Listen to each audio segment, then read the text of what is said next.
Ladies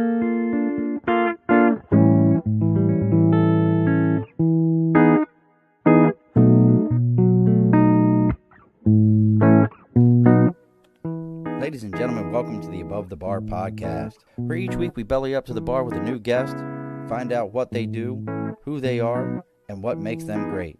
So sit back, relax, and enjoy.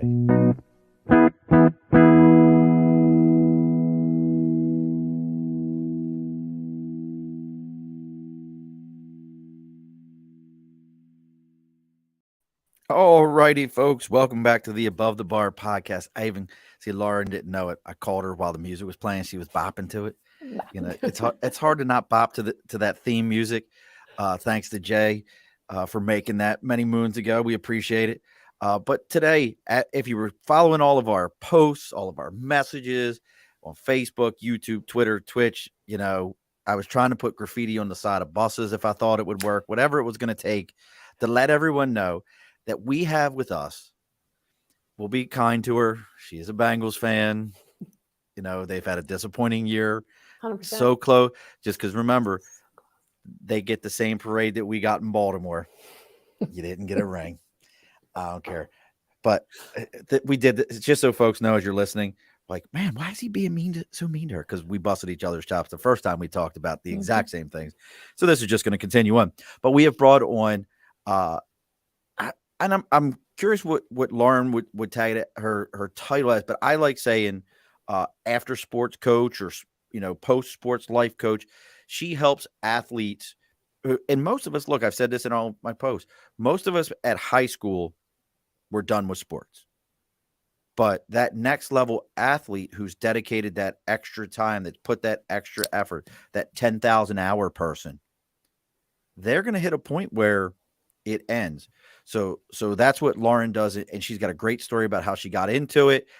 It's very intriguing. So Lauren, welcome to the Above the Bar podcast. Well, thank you so much. Ooh. Get out, you get applause. I love it. Thank you so much, Sean. No, I didn't. This is amazing. For an athlete, this is what it's all about, right? Of course. Give me all the glory. Yes. That's what I want. That's what I need. So welcome. Let's get the house cleaning out of the way. Okay. We'll get that done. So first things first, as always, folks, we got sticker and a cause. If you've got something that you're supporting, you've got a podcast of your own, you've got a charitable organization, which I'm going to mention something real quick here in a moment that I think everyone's going to want to hear. You've got something that you're supporting. If you reach out to me on Facebook, YouTube, Twitter, Twitch, LinkedIn, email is the Above the Bar podcast. It's all the Above the Bar podcast. You send me a message. I'll tell you where to set the address. We'll send it. You can send me a sticker. You send me that sticker like Dibs did, and Miles Grix from the Gaylord Snow sent me a sticker. He would have been a great one. I should introduce you. That's a guy he was a collegiate athlete who got hurt, lost an opportunity, but found a way to own his own sports team. It's like very cool. Yeah. The movie Semi-Pro, which is so great. Oh, yeah. So send me your sticker. We'll throw it up there on the board just like they did. We'll get that situated. Also, folks, as always, if your media, maybe your media needs to graduate to a new program. Your media needs a little bit of an upgrade. Make sure you reach out to Media by Dibs. You can find Dibs on LinkedIn under Andrew Dibble, but he's also on Facebook and he's also on Instagram as Media by Dibs. That's DIBS, Media by Dibs. And if you mention to him, hashtag belly up to the bar, you say belly up to the bar to him, he's going to give you a 10% discount right off the rip on your first order for media stuff. Then he's also going to give you a free consultation to let you know kind of what can he do for you? How can he make your media that much better? So remember, Media by Dibs. And now I got to throw this out. This is sidebar. This is new. So if you'd watch Saturday's show, we had Eli the Bee Guy. And Eli's out in California. Phenomenal guy. And Eli does bee rescue, like remediation, like rescuing the bees. And I learned this thing, and I have to throw this out real quick. Lauren, did you know that there's a thing? We've all heard of African killer bees, right? Mm-hmm, mm-hmm. Did you know there's a thing called Caucasian bees? That's a new one for me. You know what the one that I really liked was, though? Italian bees. Hey, I'm gonna go ahead and make it a honey. The Italian bee. gonna go ahead and make it a honey. I'm gonna go ahead and take the honey back, and then we'd make it a little pasta. So I reached out to my daughter. This will be going up. Maybe I'll do it after this one. But my daughter who did our logo and everything, created an Italian bee for me. Oh, nice. And it's little. I guess it would be a mandible. I guess what would they call it? Bee legs? I don't know. Is sticking out. I'm a political science major. I have no idea. That is like, so you're like every other athlete. I'm a poli-sci major. We'll get into that even. But the little bee hand is sticking out like it's doing this. Yeah. Like it's doing the Italian 3-finger shake.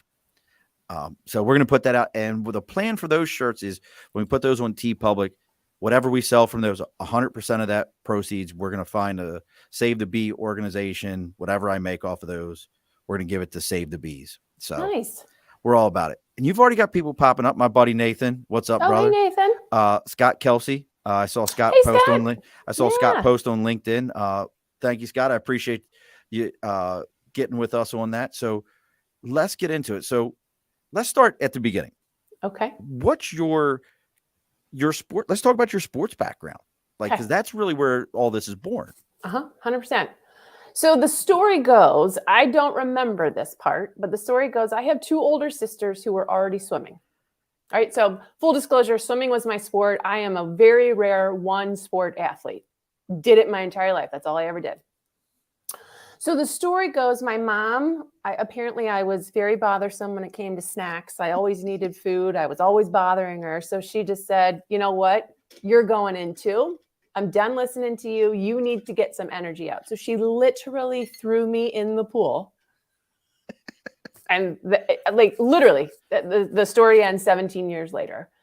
So I also only swam. I was going to say I only swam for one team. That's not true. The first year I ever swam at the age of 5, I swam for one team. And then at 6, we grew up in Northern Kentucky. So if anybody understands Cincinnati geography, Northern Kentucky, Southwest Ohio, and Southeast Indiana all connect, right? And we're a stone's throw from everyone. There weren't a ton of competitive teams in Northern Kentucky at the time. So we go over the river into Ohio on a team called Emmy Lions, Anderson Barracudas Emmy Lions YMCA. The story also goes, yeah, I know, right? ABLY is what we called it. The story also goes, and my mom didn't tell me this until like 5 years ago.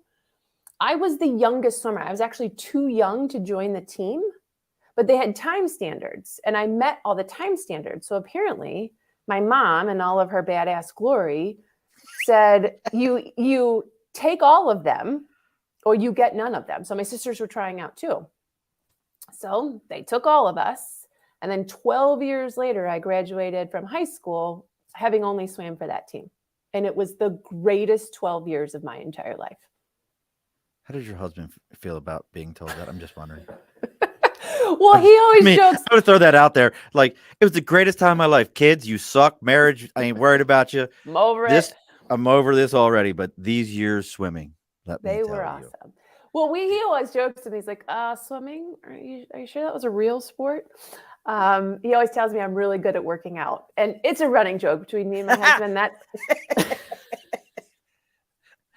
I don't think I've ever swimming. You're a really good workout person, huh? Like, have you ever seen? It comes from Eastbound and Down. Have you ever seen that show on HBO? I've seen bits and pieces of it. Yeah. So someone walks. I forget the main character's name, but someone walks up to him, and he's a baseball player. And someone walks. He says, "Do I triathlons?" He's like, "No, I do a real sport. I'm not just good at really working out." So we always joke that I'm just really good at working out. I mean, if I took up triathlons, I mean, who knows what I'd be able to do? I mean, yeah. I mean, that's because what is that? Is it a 1 mile or 2 mile swim in a triathlon? I think the full, like a true Ironman is 2.4 mile swim. Because it's a 100-mile bike ride and a marathon, 26.2. I had a buddy who did those in the Marine Corps, and he did them for like fun, which I don't understand. I don't understand it at all. I mean, they are kind of fun. So I was a distance swimmer. I swam distance. That's what I did. I was a freestyler. That's legitimately. So in high school, I swam the individual medley. For any non-swimmer out there, it's the event that has all 4 strokes. It's the 400 individual medley. You swim 100 yards or 100 meters of each stroke. but I was also a distance freestyler. So I swam. What I always tell people is, what did you swim? I say, I'm all the events that Katie Ledecky swims, 200 free, 400 free, 800 free, and 1500 free. And by the time I got to college, all I swam was freestyle. So so I can swim? Does that, like, I can? Yeah. I don't just float. So a part of the story that I failed to mention is the reason why they got us into swimming is that my dad nearly drowned when he was 4 years old. Oh, really? And so they made a vow that when they had children that we had to know how to swim in order to, if we were going to a pool, just to have survival skills. Well, 25 years later, they spent in a natatorium watching all three of us swim. All three of us swam. We were all single sport athletes. Again, there's three of us, total anomalies.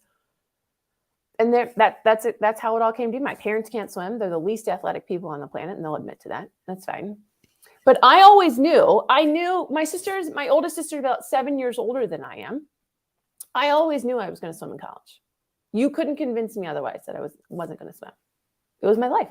I loved every single minute of it. And for those of you that are out there that are watching this right now, if you were an athlete or you were into a sport, let me know what you did. Also, please make sure you're sharing this to all the other sites you have there on Facebook, YouTube, Twitter, Twitch, anywhere that you can share it. Share away so we can get this story out and people can hear what we got going on here.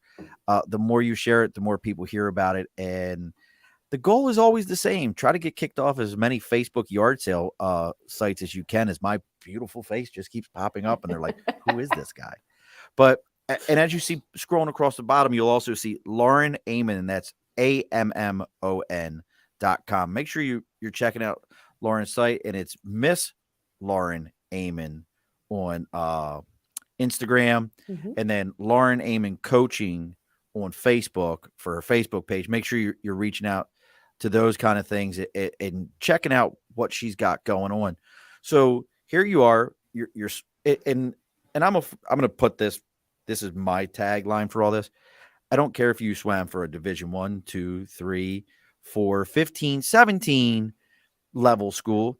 I always love it when people are like, who'd you play for? Well, in college, I played at such and such university. It's D2. You played D nothing. You played I'm not even going to say it. You played D nothing. So that level of commitment, I mean, you're in that, what I call the 10,000 hour club. You're a 10,000 hour person, meaning for those who don't know that, they say to be great at something, you have to have spent 10,000 hours doing it. One of my pseudo cousins, Kim, she's like my cousin's cousin, played softball for years. That's, there she is. That's an example of it. So you're in that 10,000 hour club, so here we are. Where'd you swim for? Who did your sister swim? Just curious. In college. Yes, they both did. They both went to Wright State University here in Ohio, in Dayton, Ohio. Okay. Right next to the Wright-Patt Air Force Base. And I went to Eastern Michigan University. So I swam among all of the Mid-American Conference schools. So Miami University, University of Buffalo, OU, Central Michigan. Yeah. Although Central Michigan didn't have a swim team, but yes, all very good schools. So what was that experience like in and of itself? I mean, you're talking, I've heard stories from friends that were college wrestlers and college football players. I have cousins, and I don't care what level athletes you are. You guys get treated differently. Yeah. Like, what was that like as a swimmer? Yeah. So, swimming's considered a small sport in any school, right? We're not a huge revenue generator, if at all. But, what I always appreciated about the experience, looking at it simply from a sports experience, is, the team that I swam for here in Ohio was very prestigious at the time. I was well prepared to go in and handle any practice they threw at me. I mean, hell, sometimes there were practices I had that were harder in high school than I had in college. Wow. But then again, right, college restricts, or at least back in the olden days, and I think they still do. They restrict the number of hours that you can work out. And I think when I was there, I want to say 20, maybe 22 or something like that. So you had to get really creative in fitting all that time in.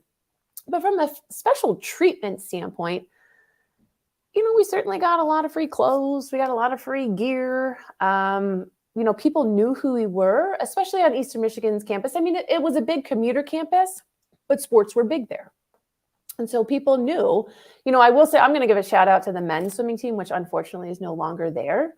They were the winningest team in Eastern Michigan history. I mean, they had so many titles. It was ridiculous. And it was an absolute joy to watch them. So we were two separate teams, but we normally 98% of the time swam meets together, except for MAC championships. But it was a great experience. I mean, to be a part of something like that and to say, hey, I swam in college for 4 years. Those were the next best 4 years of my life. Again, I'll joke about that with my husband.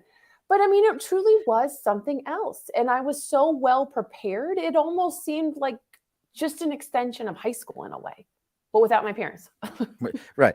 And a lot of drinking. A lot more drinking going on, a lot more other things. It was college. You had to get the experience, the college experience. Yeah. I always laughed about that being in the Marine Corps. People were like, went to college for the college experience. I'm like, I went to the Marine Corps for the Marine Corps experience. I just didn't smoke pot. Trust me, we got all the drinking out of our system that we could. Yeah. Boone's Farm is a hell of a let me listen right here. Boone's Farm is a hell of a drug. Strawberry Fields. It certainly is. In Michigan, it was Arbor Mist. I always tell people you can always tell a good wine by the crack of the cap. Yeah. Well, these days that is kind of true. Well, now it's not so like shamed upon where like somebody like cracks it. Like I can remember being a kid, my dad owned a liquor store and a bar, and if somebody like would have brought a bottle of wine and the cap would have cracked, my old man would have been like, really? The old man would have been like just mortified. Or those box wines, the old man would have been mortified. Nowadays, people are like, you do understand that this is like amazing, like great stuff. It's on the exact same level. Thank you, Scott. I appreciate it, brother. Yeah. Thank you so much Scott says, thank you for your service. I appreciate that. But yeah, so you're in college. When was it that it dawned on you as a swimmer, not trying to be mean here, but you weren't an Olympic swimmer. Nope. You knew that wasn't going to be a thing. Mm-mm. Probably won some meets, won some awards here and there, but when did it dawn on you that last meet, that last event, this is over? Gosh, Scott, this might bring tears to my eyes. I didn't realize. I'm sorry. No, it's okay. Well, first of all, I just do want to address you saying I was an Olympic swimmer is not mean. I mean, think about the U.S. swimming footprint is phenomenal. Oh, it's unreal. Yes. So that wasn't mean by any means. But to answer the question, I really didn't realize it until after. Really? And I say that because, again, we joke. I was a political science major. I had all intents of going to law school. I have all intentions of going to law school.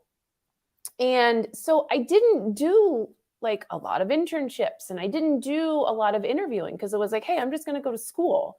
And that allowed me the opportunity just to be all into swimming.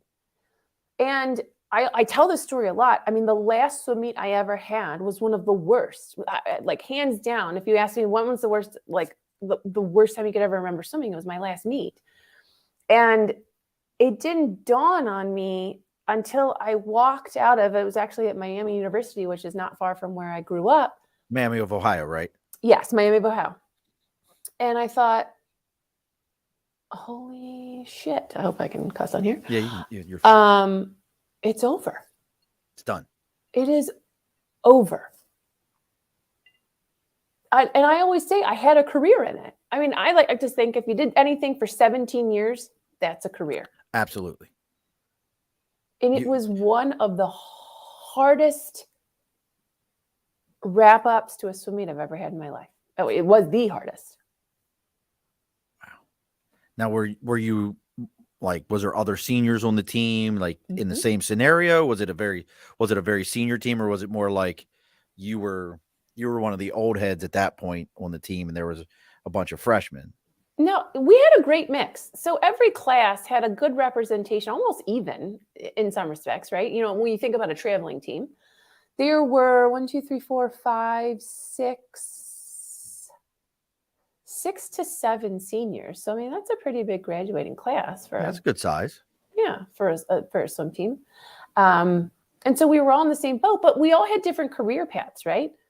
I mean, one was already kind of working in college. You know, she worked kind of part-time. Another was going into communication. She knew exactly where she was going. I didn't. I was like, hey, I'm going to law school. Like, hey, that'll be great. Until I didn't get into law school. Yeah, that didn't happen. No, that didn't happen.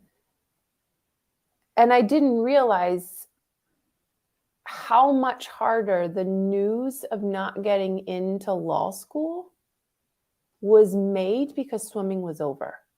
So now when you say you didn't get into law school, was it because is law school LSATs? Yeah. Oh, So just and I did not pass that by any means. None whatsoever. not today, Satan, not today. I ain't passing this shit. Exactly. Really? So I stopped swimming in February, took the LSAT in May. All right. And within 90 days of one another, my world Just came end. crashing down. Wow. So you graduate from Eastern Michigan. Mm-hmm. It's back to Kentucky at that point where you live Yeah. with your parents back in Kentucky. Yeah. You do know my bourbon is Heaven's Hill Kentucky bourbon. I just want you to know There that. you go. That's Seven-year-old. Nice. No. Have you ever done the Bourbon Trail? No, what is the Bourbon Trail? Is it left turn? We'll talk later. Left turn. Bourbon Trail. I'm all about it. So this ends up happening. You head back. So then what? I mean, because your sisters are, you said one sister's 7 years older than you. What's the next one's age? 5.5. So they're definitely, they've graduated. They've moved on. I don't know if they're still at home at this point. No, both were married at that time. Okay, so both of them are married. They're out of the house. They've graduated from. Oh my goodness! And then here comes the empty nesters. You know, mom and dad are doing. You know, it looks like something out of one of those hippy dippy movies. They've got beaded curtains everywhere. They're ready to get back. They're ready to get back to it. No, mom's baking bread. Dad's got a forge in the backyard. But so what is that like coming home? You know, and this is the reason I'm asking this question, folks. I know some people might be out there like, dude, you're really kind of like scratching that scab, aren't you? No, because I want you to understand how we get to LaurenAmmon.com and how we get to that next level where we start talking about performance reimagined and that coaching level. It took a process to get there. So I want to kind of get to that point. So nobody be sending me nasty messages like, dude, why are you being so mean to her? And you got a little bit of fans out here. Like I said, the Kim's out there, too much swimming. Yeah, you know, might have been. I mean, that's fair. Yeah, 100%. 100%. You've got Jesse Winstrup Heron. Yeah. All right. I'll make sure I said that. This woman is a damn beast. I agree with you. We just get her to root for the Ravens. She'd be all right. Nope. Never. Frank and Marcia. Hippy dippy. Yep. Not gonna happen. Not gonna happen. Yeah. Not happening. So you come home. What is that like? Where do we go from there? Actually, let me ask this question first. I know I asked a bunch of questions now. What does mom and dad say when you come home? God, what did they say when I got home? Well, the deal was always this, right? They would take care of undergrad. But all of us had scholarships, so they didn't have to worry about that. If we wanted to do anything after, it was on our dime. So at that point, when I came home, we didn't yet know I hadn't passed the LSAT. So it was kind of just business as usual. If we know Lauren's coming home, she's going to go to law school. She's got to figure out where, that sort of stuff. And there was so I got home late April. I took it in mid-May, early June, something like that. I don't remember. So it was kind of a month of, hey, that's great. I get to unwind from swimming, unwind from college, unpack, and figure out next steps from there. It was the next month after not passing the LSAT that I spiraled mentally. What does that mean? You spiraled mentally? Well, here I was, an award-winning swimmer. You know, I was a state champion. I finished in the top 3 in college. I had a pretty successful career. I graduated with honors from Eastern Michigan University, graduated from honors from high school. There was up to that point, never a time I had faced like true failure, right? I mean, I'd fail along the way. Right, This we all was the did. biggest time. This was the biggest failure of my life. And I literally couldn't face people to tell them I didn't get into law school. It would be, I just decided it wasn't for me. I didn't feel like spending $100,000 of my own money. The shame settled in so deeply. I couldn't look at people and say, yeah, I just had this really successful career, 17 years. Not, 60 days later, I didn't get into law school and I have absolutely no clue what I'm going to do for the rest of my life. So when I say I spiraled out of control mentally, that's what I mean. So, now everybody's got a different take on that. When you say you spiraled out and all these things were going on, was there anything you did like, I'm on a bender now for the next, 2 months, or, because you were a swimmer, was it, back to the pool, that's where your comfort was, and, doing that? Was there anything that was kind of that, I'm in this hole and this is what I'm taking in there with me? So no benders by any means. And it didn't even cross my mind to go back into the pool because I was so angry with my performance in my last meet.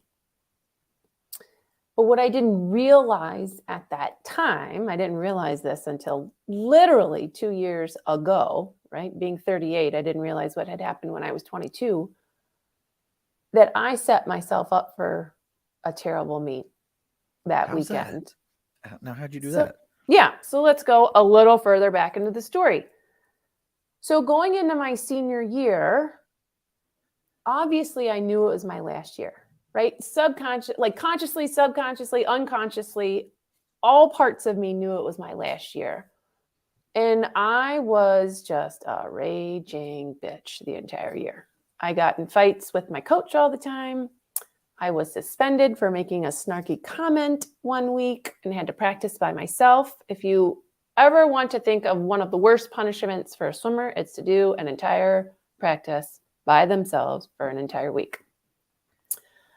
I didn't have great performances all year. And what I discovered just 2 years ago was that I was literally grieving before I even got to my last meet. Wow. And everything about me was conflict that year. Everything. With my teammates, with my roommates, with my coach, you walked up to me, I had something snarky to say. And it didn't dawn on me literally at that moment. It was so unconscious. I was so sad. When I say that I loved swimming, swimming was my entire world. Everything about it. When I say I was a one-sport athlete, there's a reason for that. I didn't want anything interfering with swimming, of being injured if I were to play soccer or, basketball, which, by the way, I'm the most uncoordinated person on the planet. So playing soccer or basketball would never enter into my mind, or anything like softball. Swimming was it. It's all I ever wanted to do. And I think that year, looking back on it now, everything leading up to that moment is like, I didn't even want to face that last swim meet. I didn't want to look at myself in the mirror and say, this is the last time you're swimming the 500. Now, one of the stories from that meet, I was in heat 8 or whatever. I don't know. Who cares? And I remember at heat 6, standing behind the blocks, bawling my eyes out. And my coach looked at me and he's like, what the hell is wrong? And I looked at him and I said, this could be the last time I ever swim this event. And he said, okay, now turn around and get your ass to the block. You need to swim. Now, I'm going to pause you for a second. That we've recently seen this with athletes at those collegiate levels and these upper levels where they say, they've been pushed for so long. Look, I mean, I was I was athletic, but I was a horrible athlete, if that makes sense to people. I can do things, but I'm not tall. I'm 5'8". I'm the shortest person in my father's family, period. You know, I was never that person. But to hear you say that, just to kind of fast forward for a minute, when you hear of some of these current athletes that are taking the mental break, walking away from their sports, gosh, wasn't Gabby? Gosh, what the heck was her name? I can't think of it. The gymnast that walked away in the middle Simone of the Biles. Simone Biles. Thank you. I was thinking Gabby, whatever Gabby's last name is. Gabby Reese? Yeah, Gabby Reese. Thank you. Yeah. Mm-hmm. When you see that, and especially with having the Performance Reimagined, being able to, working with those folks and being able to go on laurenammon.com and all those spots to find out. But when you see this going on, how do you feel about that when they talk about, like, I'm done with these coaches being like this to me? There was one that recently, like a swim coach, wasn't it, that got in trouble or something because of the way he treated the athletes or something? Yeah, there have been some of them. I hear swim coaches a lot of them are just dicks. Like, get in the water. Like, that's the way it's kind of been put out there. Yes and no. So to answer the first question, when these athletes are starting to get really vocal about taking a break or that they are suffering from mental challenges, it makes total sense, right? It's actually amazing to me that I did it for so long, and that was that last year, right? And I actually didn't even realize it. Like, I love the sport so much. It wasn't that I was being pushed physically. It was more like, I don't want to face what's coming. But what every athlete goes through at any level, right? Even if you're at elite high school level, maybe you don't make it to college, like, there's still pressure in those moments.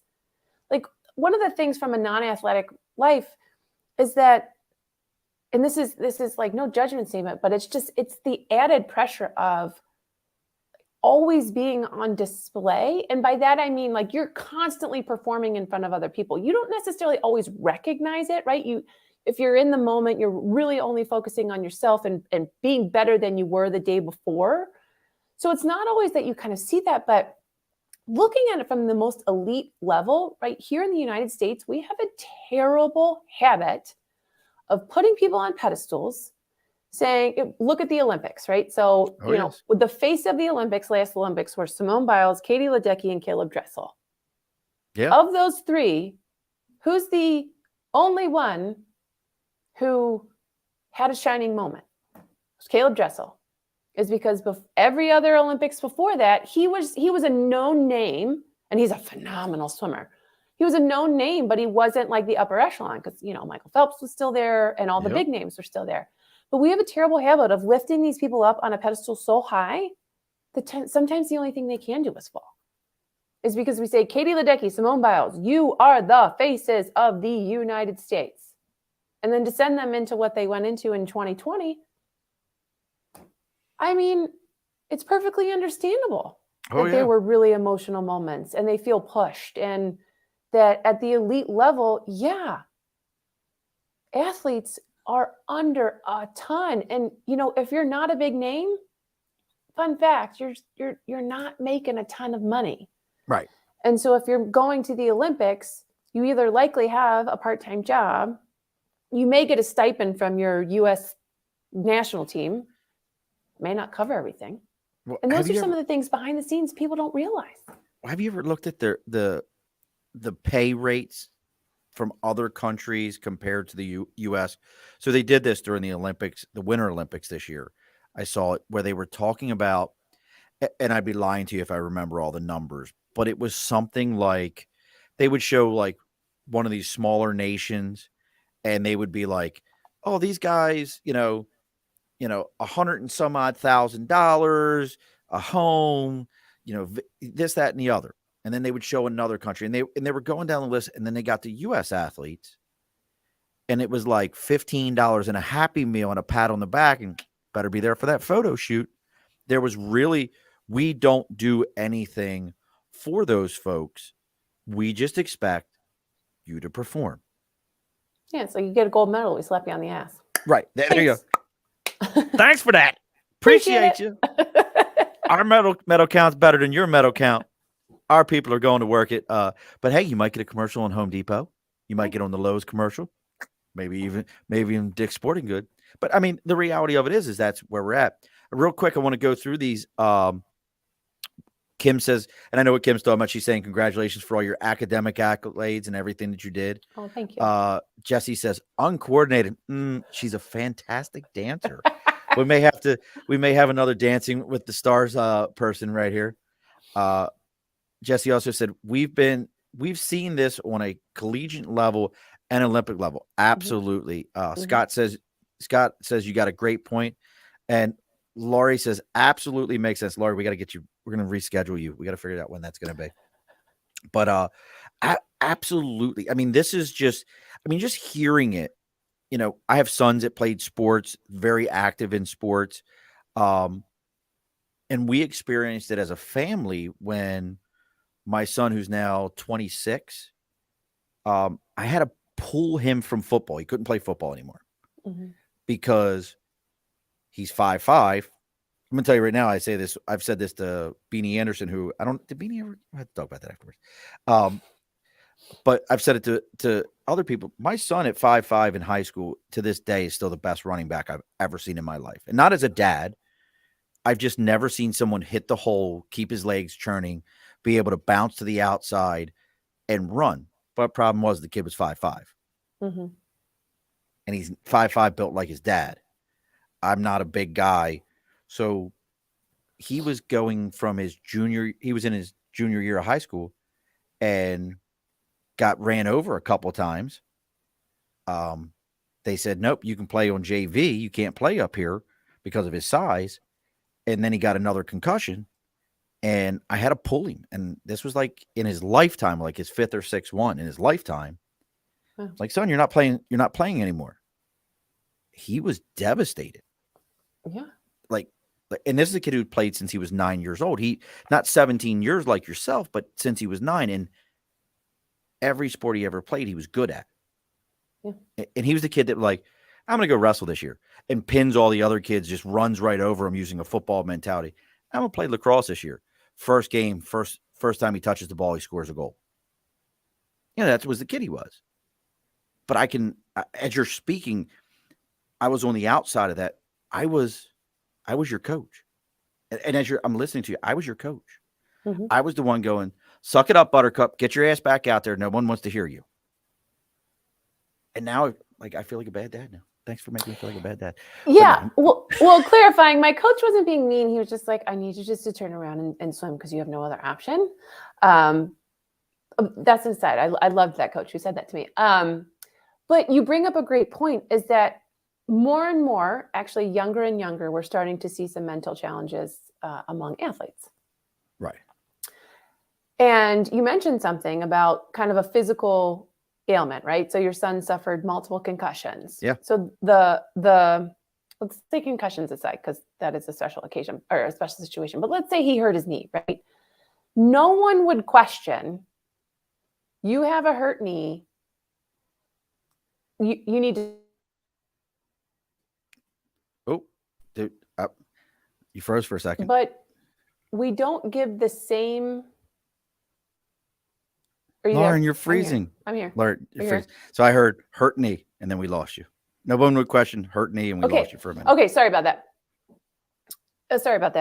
So we talk about the physical ailment, right? When we see an athlete who has a physical injury, no one questions to have them sit out, right? No, you're not playing today, right? Think of all these athletes who are having mental challenges. No one, I shouldn't say no one, but very few are saying, sit out.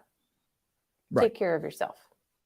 You've got to get your mind right in order to be there for your performance. And that's really what I work on. Yes. Be there for yourself. Be there for your team. Be there for whatever. Stop being selfish. Because the more and more that we pile on the stressors, not only from athletics, but from every other aspect in life that athletes have to deal with, the more we pile on these stressors, the more challenging it is for them to get their head in the game. There's something I always say, we're not solving for mental health.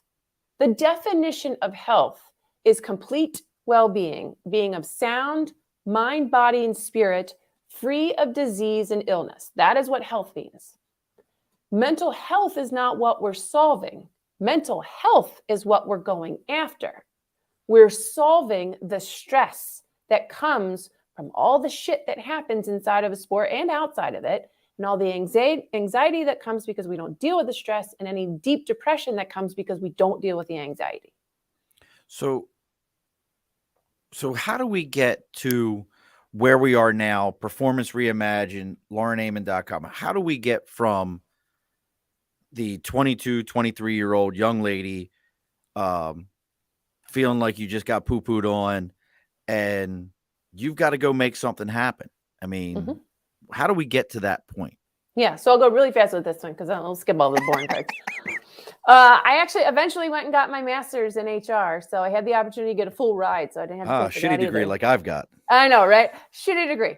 So got into HR, spent 12 years there, and just found that wasn't the place for me. I don't think it dawned on me that I wasn't really made for corporate America. I have a little bit too much of a direct communication, particularly for a female, and people don't particularly care for that.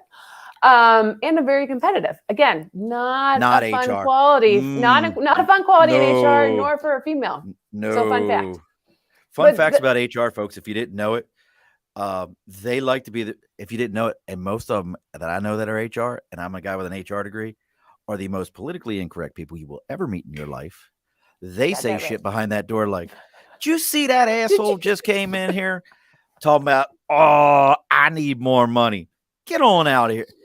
But when you walk in, they're like, oh, "I'm so sorry about that. That's so sad. That's just such a..." Go ahead and fill that out right there. And you walk out the door, they're like, "We going out for happy hour? Stupid. I ain't doing nothing. Throw that shit away." That's HR. If you didn't know that's what your HR is doing, that is what your HR is doing. I promise you. That's a pretty fair assessment. Yeah, no. So being in that space, I was exposed. I mean, I can neither confirm nor deny.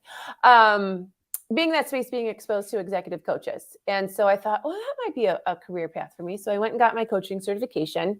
I spent about a year doing it. So I went through a really in-depth process. A lot of what I do is backed by psychology, though I just don't have the formal letters. Opened my business in January of 2020. Really so smart. I know. It was the greatest decision I've ever made. Actually, at the time, it really was. Seemed like it made perfect sense. It did. So I opened the business to be more about leadership development and career transition, right? You know, going back to my roots and looking at it back, I'm like, that's not where you really want it to be, but you know, learning is half the battle. But anyway, fast forward to January of 2021, or no, September of 2021, right before the Olympics started. And I just happened to say to our dear friend, Donnie Bovine, "Oh, Donnie, I wonder what it would Crayon be like." Sucker. Yeah. God. I posted this on the SCN page. Oh, yeah. Just so you know. So I'm hoping he's watching. I hope so. Little crayon eater. I owed a debt of gratitude to him, so I will not say anything bad about him. One Marine to another, I'll say it all day. So it was before the Olympics, and the Olympics started, and this is where we come back to Simone Biles and Katie Ledecky. It was the night that Simone Biles removed herself from competition, and it was the same night that Katie Ledecky won gold in the 1,500-meter freestyle, but had a terrible swim. I mean, she was 20 seconds off of her world record. And the head Michael Phelps was talking to Mike Tirico, and he said, competing at this level was really overwhelming. Fun fact, competing at any elite level is really overwhelming. We just want someone to talk to. We just want someone who listens and allows us to be vulnerable and doesn't want to fix us. And I sat in my chair watching the Olympics, started bawling my eyes out because I just thought, well, holy shit, the most prolific Olympian of my lifetime. U.S. history. Yeah. Just told the world we have no one to support us.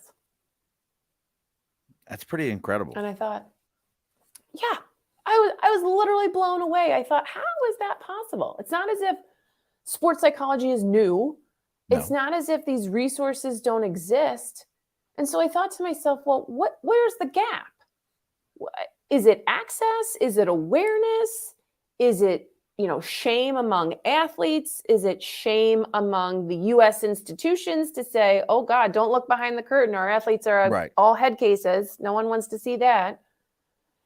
And so I completely pivoted my business literally that night and said, I now know my calling. It's to work with athletes. Scott calls it and your retiring aha athletes. moment. Your aha moment. Well, you bring that up. I mean, we've had so many things come out about our Olympic programs, our Olympic athletes. I mean, the running joke was always when we were kids, the East German, athletes, Oh, gosh, yes. the East German women's team that were more of a man than I could ever hope to be. Better beard than mine too, most of them. But, that was a running joke that we always heard, SNL, stuff like that, like was these things. But, I can still remember and we kind of mentioned this, athletes that broke down were weak. Oh, you're weak. You're a millionaire. What the hell are you bitching about? I'm out here, breaking rocks. We think about these things, but at the same time, you've said it. We put them on a pedestal. We put them above others. We expect a level of performance. I'll even, I'm kind of curious about this. This just came to mind. When you think about not AJ Brown, but Antonio Brown, the wide receiver, Antonio Brown, when you see somebody like that with the outbursts and the ridiculousness, or, now looking back at a Terrell Owens, guys at the NFL level, athletes, and I feel like today we see them more than we do the baseball players of before. But when you see athletes at that level having these, just wackadoo moments, how do you see that with what you do today? Yeah. Well, the Antonio Brown one, I mean, he even came out and said, there's nothing wrong with me. I'm not having any mental breakdowns. And I certainly never want to speculate, but that kind of behavior would lead me to believe that there's something, whether it's conscious for him or not, that's going on with him that is pushing him to do those things. I mean, Right. no stable mind. Yeah, I was gonna say something non-PC is gonna come out of my mouth. Right, I'm it's gonna okay. comment about it. But I mean, stable mind, or a person of reasonable thought at the time. Yeah, is it's gonna leave the game in the middle of it, take off his shirt and run, and do his thing, and then come back and say, no, I'm totally fine. I mean, it could be a statement, I don't know, but that statement, is backed by some unconscious pattern in his mind that convinces him, yeah, that was the right thing to do in that moment, without thinking, So when you're talking to these athletes and different levels and different people at these levels, what are some of the things that, because one of the first things that come to mind to me is, even yourself, 17 years of swimming, you probably many times were referred to, oh, you're the swimming girls. You're the girls. You're the three girls that swim. You were referred to at that and always held at that level, given that level of prestige. And, depending upon, especially if you're a pro athlete, you're given that level of prestige. How do you help somebody who no longer does anyone care? And I don't mean that in a mean way, but reality of it is I'm a big Mike. Do you know who Mike Devereaux is? You probably have no idea who Mike Devereaux is. No. Mike Devereaux played for the Dodgers, then played for the Baltimore Orioles through the 90s. He, all-time, one of my favorite baseball players. Love the guy. I love Mike Devereaux. Me and his family are the only people. So what do you say to those kind of people? Because I think that's one of the biggest things for these athletes is going from everyone loves me to no one knows me. Like, how do you even start to address that? Yes. So that is a big thing. And you said before, like, even though I didn't make it to the Olympics, I mean, that was my identity. I was known for swimming. My sisters were known for swimming. I even had the opportunity to speak to an Olympic gold medalist, actually, which was one of the greatest moments of my life. And this person said, I've done all these things. None of these are your children. None of these are your husband. We're on to 3 right now. There's a running theme here. Look, we're on to 3 and they're all sports. Brother, I don't know where you're at. Send me a message, a couple of winky emojis. I know you need help. Just let us know. So I was speaking to this Olympic gold medalist, and they said, I've done all these things in my life, and I know I'm known for a race that lasted fewer than 2 minutes. And to have heard that from an Olympian, I thought, oh my gosh, right? Because I even caught myself in the moment of, oh my God, I just put them on a pedestal. Right. So, right. So it's like, all comes back. But it's the concept of, because it's finding the balance between who you were and who you want to be in life after sports, right? And oftentimes what can happen with athletes, either I'm going to cut it off, no longer going to call myself this, or no longer going to associate with it whatsoever, or they stay in the moment of, oh, but it was over there. I don't, how do I get back there? How do I get that there? back? Yes. So first and foremost, what I always work with athletes coming out of transition is take a moment. Process what you went through. Write all of your highlights down or talk into a microphone. I don't care what you do. Just get it all out. Write all your highlights. Take all your lowlights. What were the shittiest moments you have? What would you never want to see again? Or what would you want to take back? Look at those two things, right? Those side by side, and then say, what are my 3 takeaways from that? What are the top 3 things that I learned about myself from those moments? And it's a really simple, and it sounds so silly, but it's a really simple exercise just to take a moment. Because oftentimes, like, I'll give you my experience. I had the shittiest meet of my life. I literally took my cap and my goggles in my hand at the very last event, threw it behind me without even looking.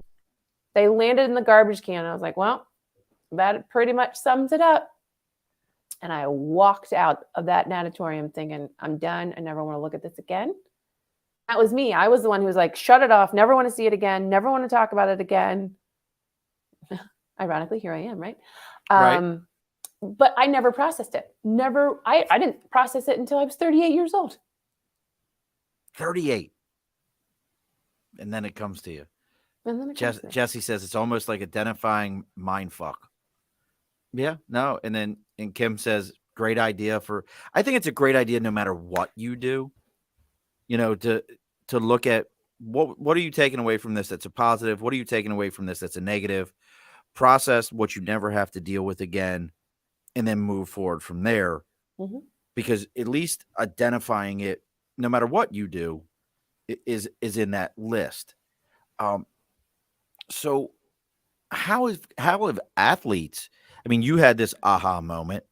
How have athletes or coaches on teams been receptive to you reaching out to them and saying, this is who I am, this is what I do, I'd like to talk to your athletes? Or, I mean, I imagine most of them right now are that collegiate or prior pro athletes. We're not at that high school level, but me personally, I could see this from a high school level. I think this would make perfect sense to me. But where are you? How are they receiving you when you reach out to them? Yeah. So first and foremost, I actually did start reaching out to high schools because I recognized the opportunity to do so for a number of different reasons, just because we're seeing so many mental challenges, even at younger ages. Different story for a different day, but super receptive. I mean, high schools are more receptive than all of them. Okay, all of them so everybody's receptive. Been like, yeah, come talk to us. Yes, come talk to us. I would say the most actually responsive in this moment for current athletes are high schools. I could see that. Yes. I mean, because there's the 1% rule. 1% of all 1% of all high school athletes can play at a collegiate level. And for football, 1% of all those athletes can play at the NFL level. Mm-hmm. Don't ask me why I know these numbers. It was part of my recruiting process in the Marine Corps to know these numbers. But I mean, you're getting into the 1%. But I mean, so what is even the approach to a school? I'm very curious of that. And if it's, if you got your little ninja skills, I understand. But I'm really curious, like, how do you reach out to them and go, hey, these guys are going to go deal with this. Let me talk to you. Like, how do you approach them? Yeah. So I have made a lot of great connections with athletic directors, right? So going straight to the top of the athletic chain, so to speak, and really starting to talk with them, learning their challenges among their athletes and what's going on. Unfortunately, what's happening, very sadly, is that suicide is a growing Huge. trend, unfortunately. And we're starting to see that it is affecting student athletes at a very high rate. And so starting to talk with them to understand their challenges and to give everybody a little preview, what we're really starting to work on is there's a lot of data. When you look up student athlete data, there's a lot of data for NCAA athletes. There's not a lot of data for high school athletes. No, not at all. And so that's kind of the approach right now, is to really go in and say, hey, let us figure out what's actually on the mind of your athletes. We'll give you the data. We'll let you know what they're saying. And we'll build a program specifically for your athletes. We'll prove to you that working on their mind works on their performance. And then we'll figure out how to reach the other athletes, whether we bring in strategic partners or we give that data to some, whatever the case may be, to focus on the other athletes. Because what we're also hearing is, we've got to approach everybody, which I totally understand. But to throw everything, at once, let's use a small population, let's use the athletes, because we know that it's affecting them at a higher rate. So let us show you that our work truly does. When you train your mind like you train your body, your performance will skyrocket.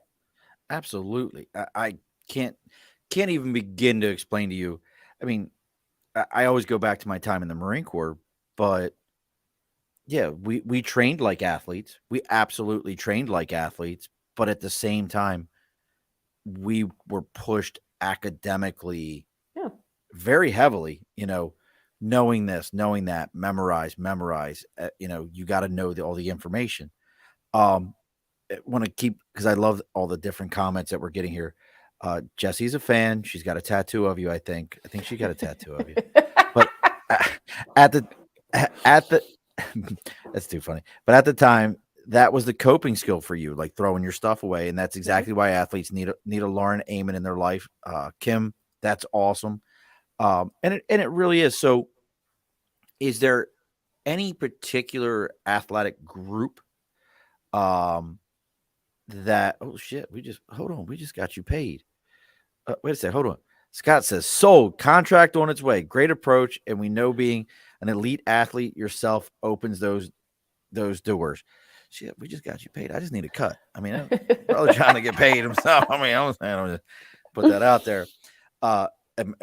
Kim's digging this, but I mean, really, have you seen any differences in athletes? I jokingly say, like, I don't think the badminton team's really like stressing that hard, in my mind. But that, again, that's me, where, it might be the other side of it. Like the badminton team's like, you don't understand what badminton nationals are like. That birdie's coming right at you. I see that shit in my dreams. Like, I don't know. Have you seen any particular athletic groups or dealt with ones that are more likely to, when you come and meet with them, or maybe let me roll it back. I ask 100 questions. It's okay. See, that's why, right there. So y'all know Lauren's good. She goes, it's okay. It's all right. Get your thoughts together. Just take your time. Take your time. No, just get your thoughts together. Are they presenting you to all the athletes? Like, hey, we're just getting all the athletes together. It's going to be one big thing in the auditorium. You give them a presentation, and then later on they're able to reach out to you. Is it a flyer that goes out to the parents that say, hey, if your child's having issues, this is who you can contact. We've contracted them, or meeting with the guidance counselor? What's that process like to get these kids? Because the high school piece, I'm going to be honest with you, that to me, get it before it's got to the other level. Yeah. Prepare them for college. Right. Before, we joked around about drinking in college and stuff like that. Before that's the coping mechanism. Right.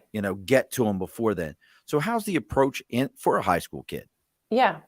So it's happening in a number of different ways. The more that people are learning about what I do, particularly here in Cincinnati, for anybody who knows Cincinnati, it's a big city, small town. We all know one another. So people are bringing me in to talk with ADs. I'm actually making a presentation tomorrow to coaches. So that's one thing that we're experimenting with as well, is creating this trifecta. I always do this, right? So putting the athlete at the top, particularly in high school, right? So putting the athlete at the top, and then you have your coaches and your parents. So creating this level of touch points for all of them to help them understand that, from a high school athlete's perspective, that is their world, their coach and their parent, right? And oftentimes, if these two aren't on the same page, who's in the middle? Right. Kid has to deal with it. Yeah. So it could be making presentation to coaches, talking to ADs.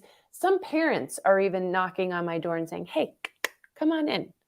We know what you do. It's really important. We'll provide you all the contact information to get in front of, whether it be the superintendent or the school board, really just to understand what their agenda is and how we can fit into it. There's been a lot of great response. And right now it's a matter of, I want to go back to the original question too, of seeing what teams it's really standing out among. Right now, I can't discern if it's one versus the other versus another, right? And that is where the data collection comes in to say, are there pockets? Because here's what's happening, and I'll be very blunt about this, and I hope that anybody who's listening can do so with an open mind, is that what I'm gathering, what my intuition and what my perception is telling me, is that there's all these adults talking about how to fix the problem. I want to go straight to the athletes. Right. Skip over the adult. You tell me or tell the organization, right? You will do all this data collection, we'll do surveys and interviews. You tell me what the big challenge is, and we'll solve for your problem. Versus maybe, hey, at the school level, we've seen these really big unfortunate events. We need to solve for this immediately. Here's the strategy. And I'm really cautious to say, I don't want to give you a strategy until I know what actually is going on inside those athletes' mind. And so that's why it's challenging for me right now to say it's football versus baseball, it's swimming versus soccer versus softball versus basketball versus whatever the case may be. My intuition tells me it's a level playing field across all of them. Just kids. Yeah. How about any difference between male and female athletes? Yes, very different, particularly in the high school, right? Partly because going into high school, and we're going to get, we're talking about some uncomfortable things here, right? So going into high school, they're all going through puberty.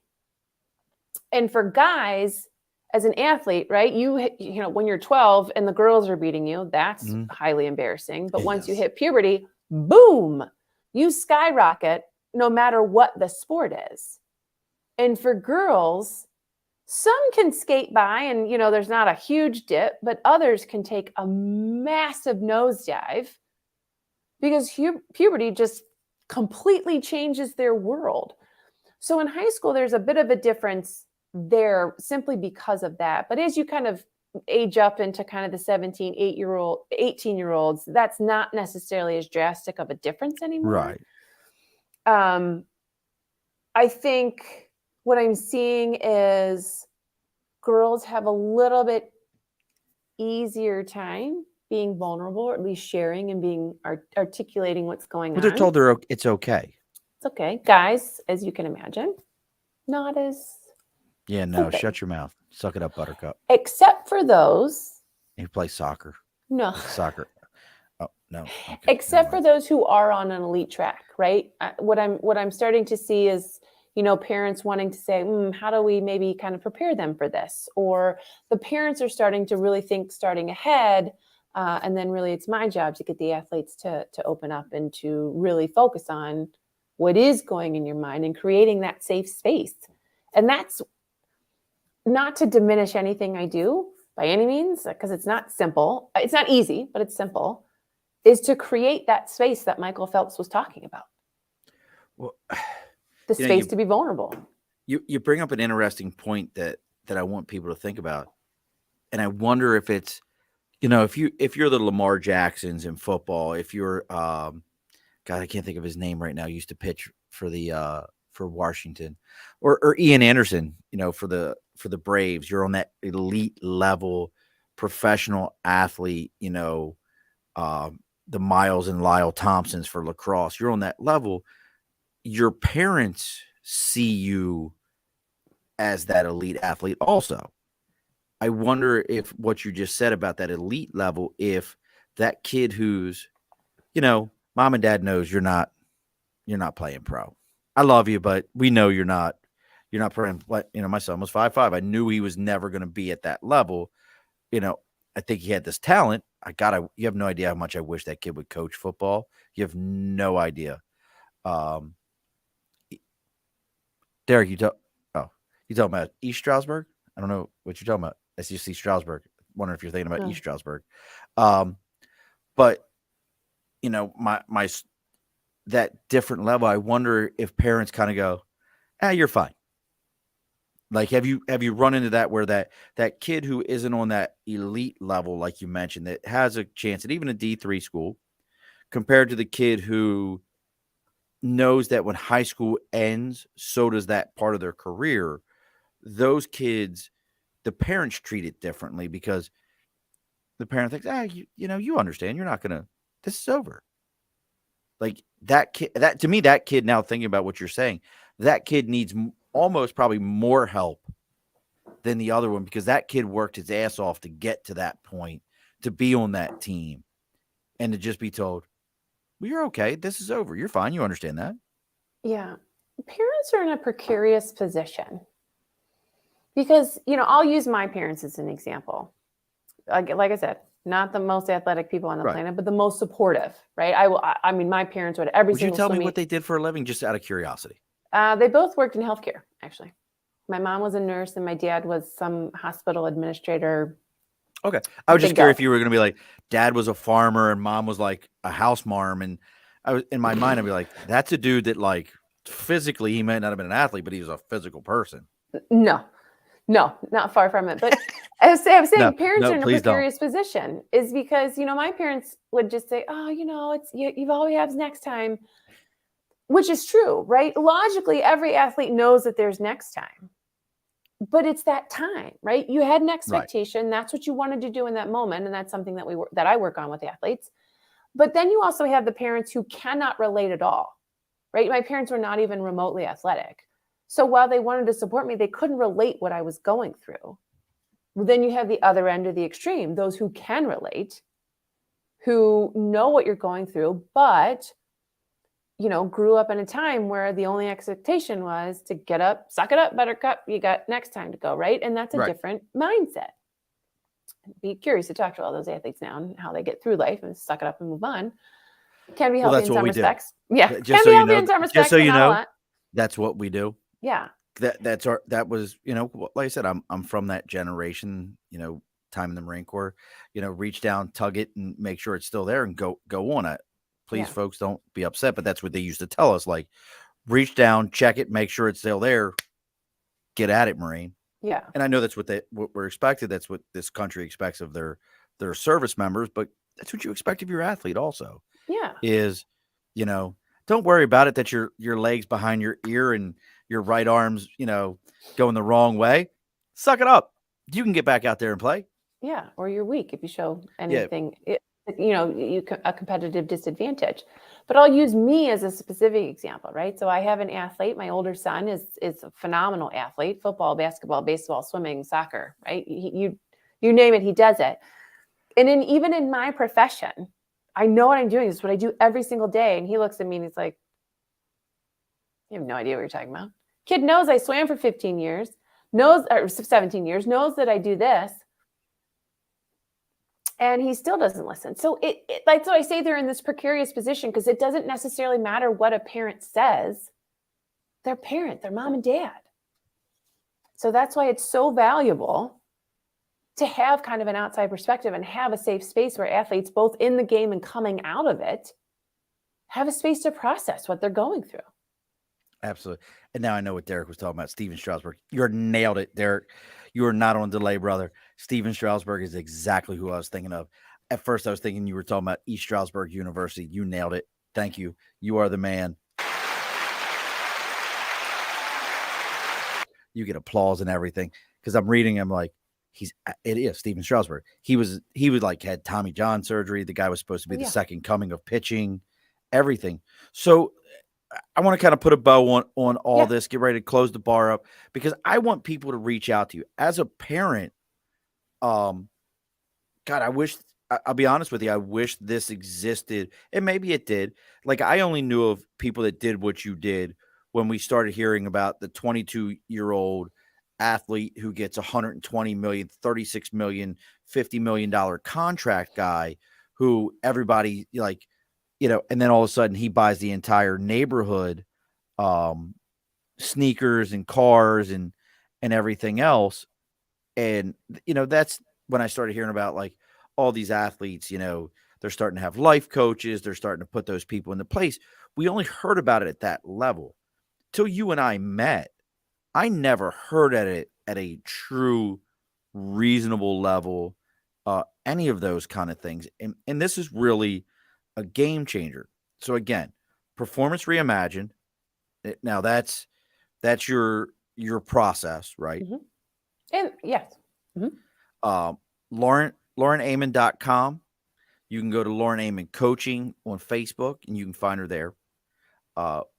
Reach out.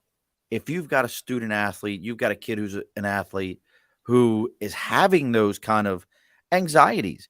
They know that this is coming to an end and you're sitting there going, I don't know what to do. Lauren may not be in your neighborhood. Started up. I can't even sing the neighborhood song. That wouldn't be right. Started with some trouble in my neighborhood. That's a whole nother subject. It's too soon. It's too soon. Too soon. Too soon.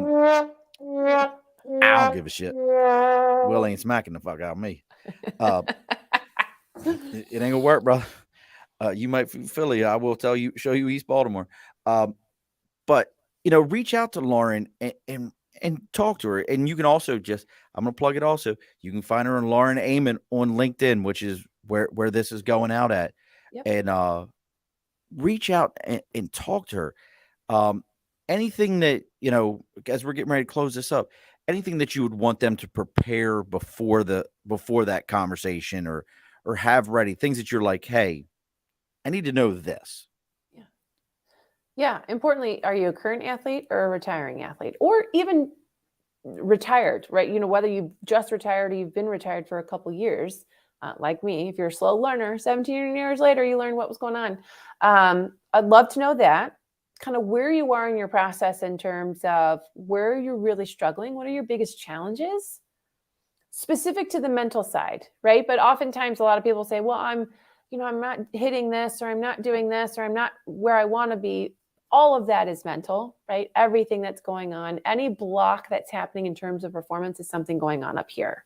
Right. So, I'm always approached, let's just sit down.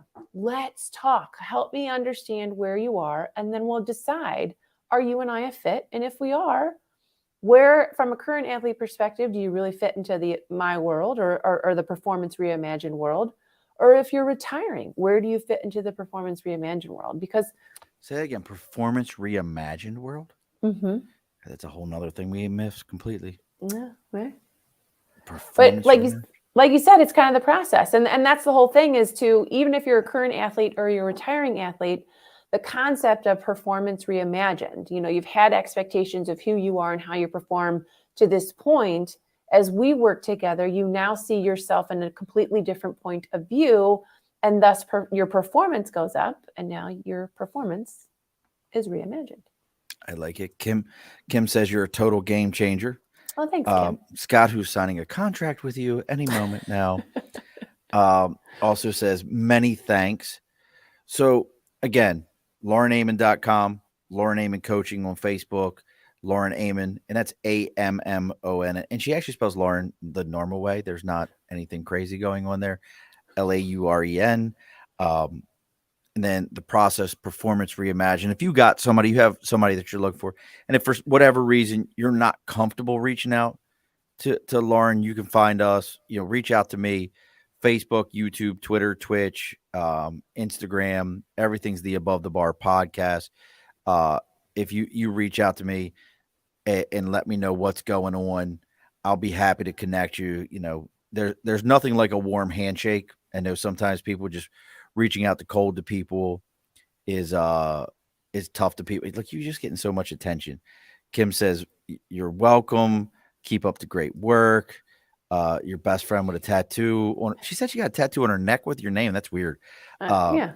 That's weird. Just like Lauren Ammon right there on the side of my neck. Loved it all. Thank you. But, be happy to reach out. And I'm going to tell you something here in a minute, Lauren. You're listening good to me. Yeah. Got your good listening ears on. Intently. Do Yes. not log out after the show is over. We Okay. have to talk for a moment.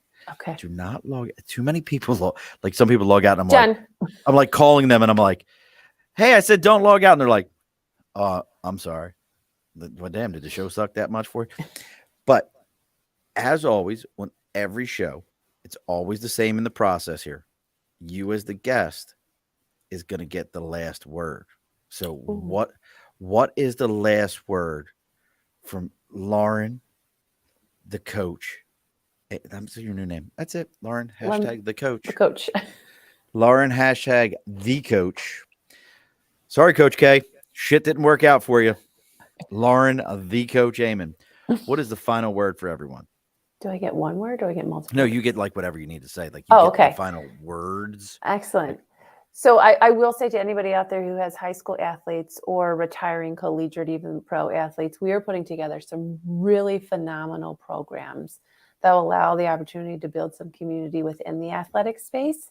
So you will always have that connected network. So we're really excited about that. And for all the athletes out there, you deserve to be heard. You deserve to be seen.